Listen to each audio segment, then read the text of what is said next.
Is the most well studied hemoglobinopathy is hemoglobin S variety, HbS variety. This is called sickle cell hemoglobin.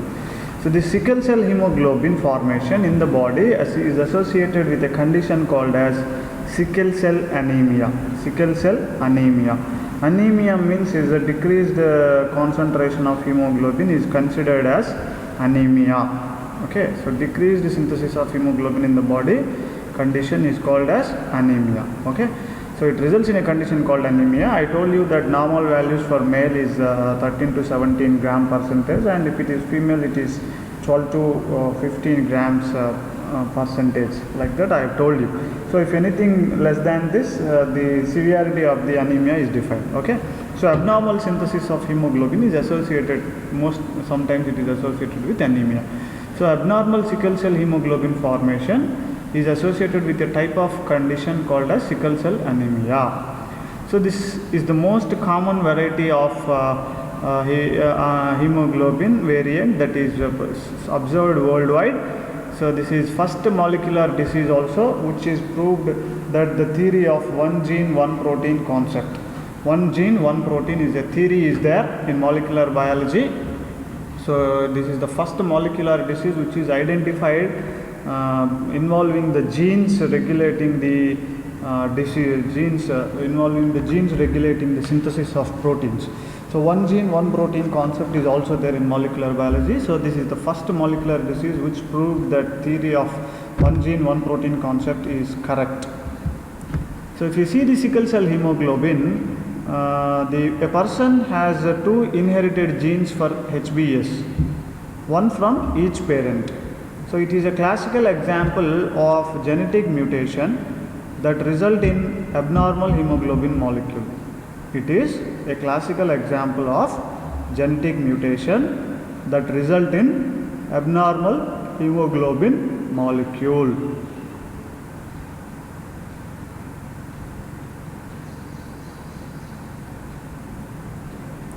So this is mainly homozygous condition only. We can see this. Homozygous means both genes are defective. So both genes are defective. So if both the genes are defective, then you can see the sickle cell hemoglobin and sickle cell anemia condition in the patients. Now, sickle cell hemoglobin, it can be heterozygous also. Heterozygous means only one abnormal gene is present, and they are called as carriers. They are carriers. These carriers are usually asymptomatic. Asymptomatic means they don't have any typical symptoms. So they are protected from most lethal form of malaria. So what is there? You know that malaria condition caused by the a parasite called Plasmodium vivax is transmitted through the vector like mosquitoes. Plasmodium vivax is transmitted through the female Anopheles mosquito and causes this malaria. So the patients or persons who are having this sickle cell hemoglobin, they are protected from the malaria.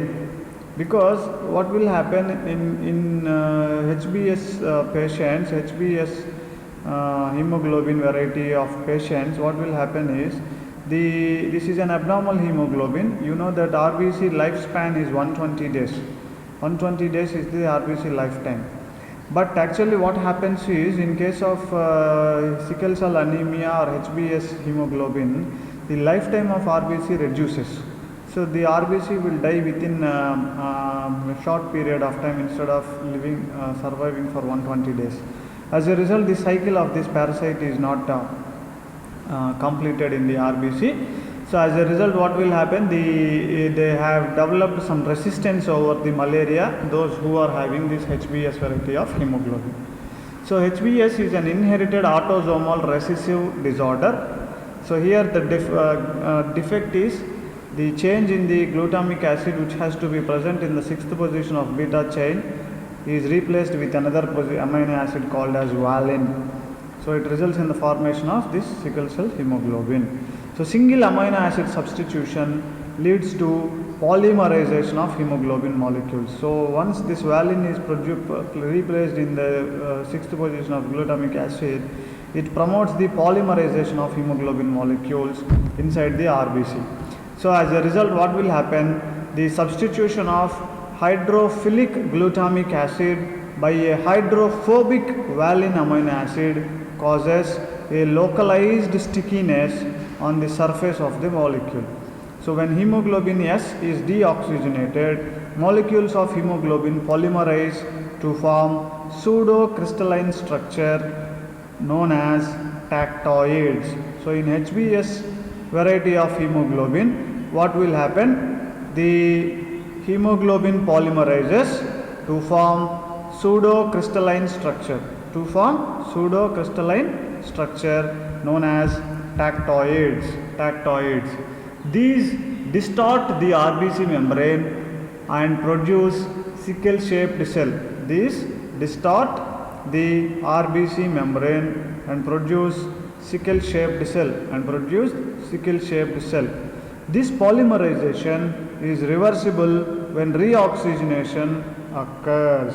So HbF means fetal hemoglobin will prevent the sickle shape of the RBC. HbS is sickle shape, so HbS can bind and transport oxygen. Now you can see here, this is the shape of the RBC when you observe under microscope. But you can see one of the RBC looks like this half moon.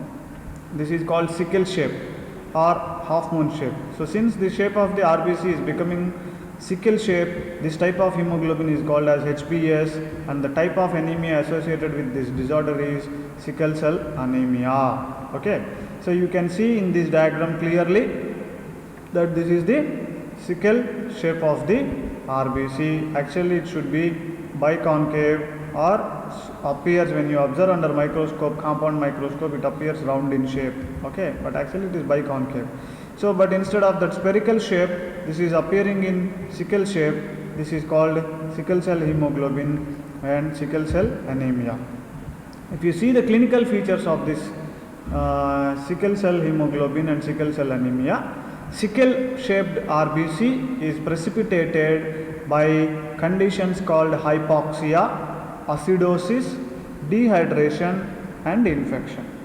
So hypoxia means decreased oxygen level supply.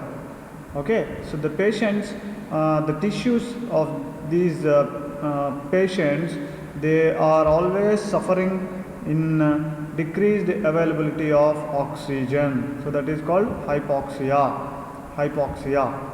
Okay, so decreased oxygen supply. Acidosis means, you know that acidosis means decrease in blood pH. So hypoxia, you know that blood pH is regulated at respiratory level. So hypoxia means oxygen supply is decreased. So it leads to a condition called hypoxia. So acidosis can happen. So dehydration is another feature of this sickle cell hemoglobin, and infection is also seen. The sickle shaped cells form small plugs in the capillaries. The sickle shaped RBC, they form some small plugs in the capillaries. It causes occlusion to the major vessels,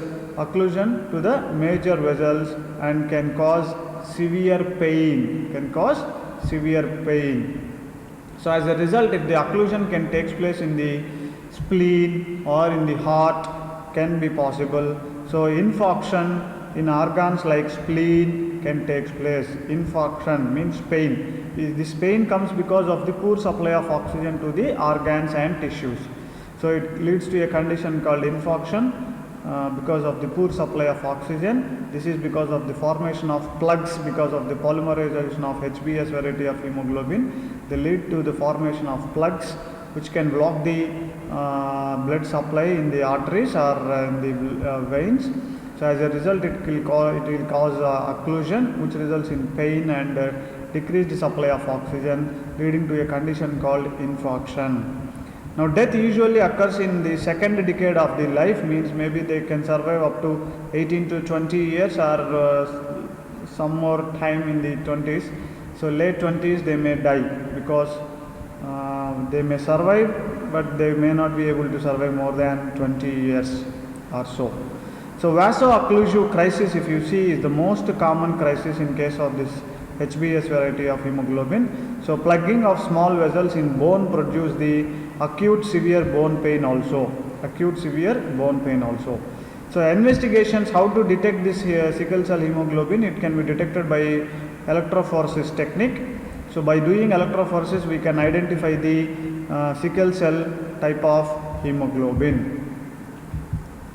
So you can see here, this is a gel electrophoresis run for the 3 samples. So you can see HbA is moving fast, HbS is moving less, and HbC is still moving less.